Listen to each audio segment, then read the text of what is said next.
Hey gang, thanks for tuning in for yet another adventure right here in the Poorhouse. You know me, you know what I do. I go out there, I find the goodies, and I bring them and I give them to you.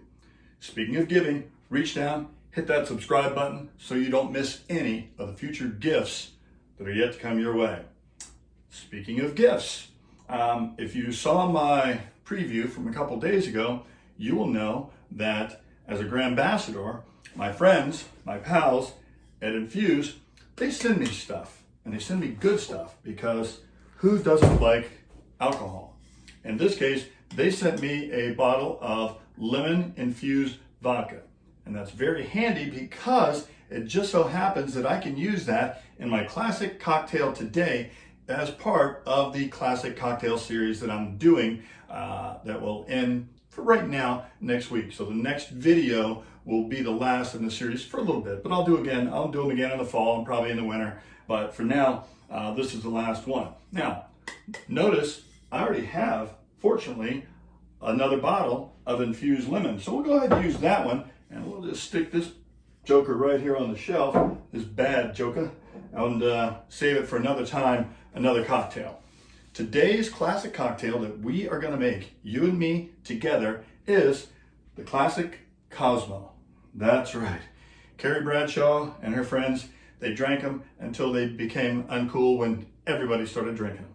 Well, we're going to make that today, and you can drink it. Make one right alongside. All easy ingredients, nothing all that complicated, and I suggest that we get cracking. What do you think? Easy stuff.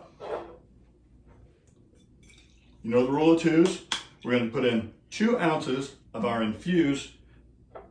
lemon infused vodka. Boom, just like that.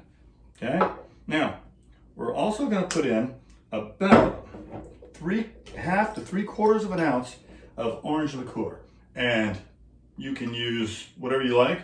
You can use Cointreau, you can use Grand Marnier, anything you like. About 1/2 to 3/4 of an ounce there.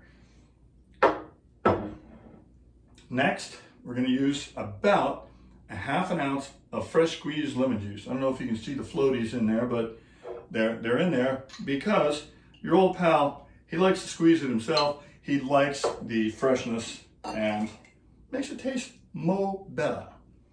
And last but not least, I say last but not least, I've got an extra little twist that we're going to put on this. But for the most part, we're going to do about 1/4 to 1/2 ounce of cranberry juice.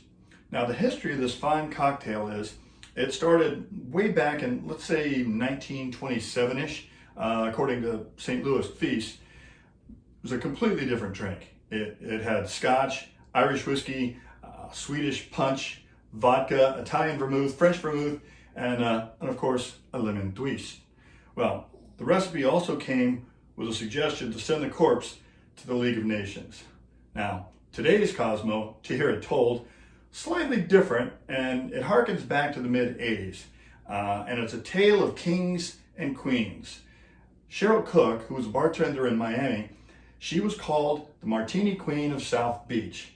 And she wanted to give that martini a twist that would make it a little bit more visually appealing and more popular with the ladies. So she used Absolute Citron, which was a new product at the time, and then Rose's lime juice, triple sec, and cranberry. And the cranberry doesn't add much flavor, but what it does do is it gives it a little bit of color.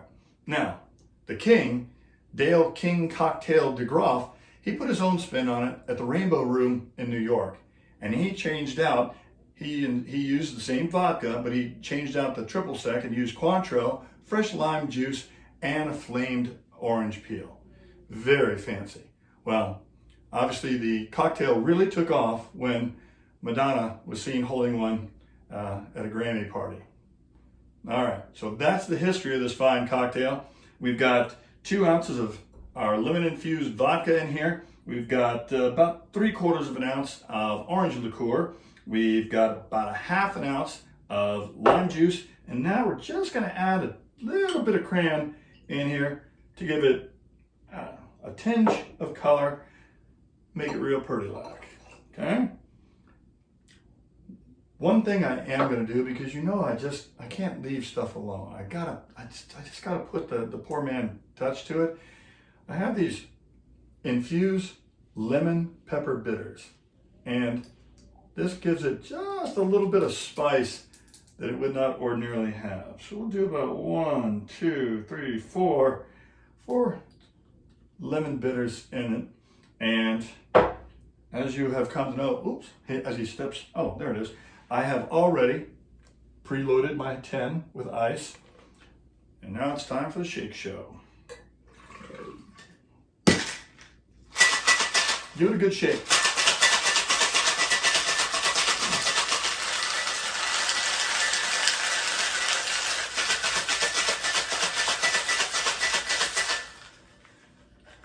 See all that frost on there? That's how you know you're doing good.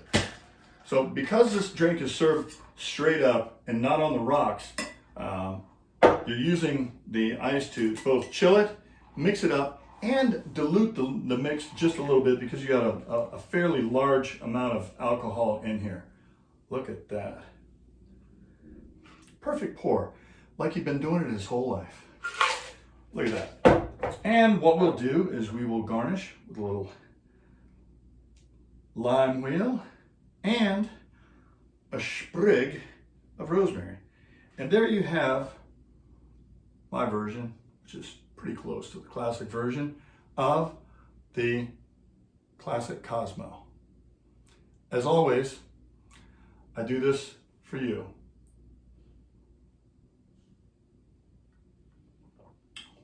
And that's why it's a classic. Really tasty. Doesn't go over the top in any direction, goes down smooth. To get the recipe, POURMAN'S.com. And right over there, that button over there, smash that button, you'll instantly become a Pour Minion, giving you head of the line speed pass for each and every new Pour Man adventure, plus some other cool stuff that's coming up very, very soon. So, till next time, pour well, pour often, tell them Pour Man sent you. We'll see you around.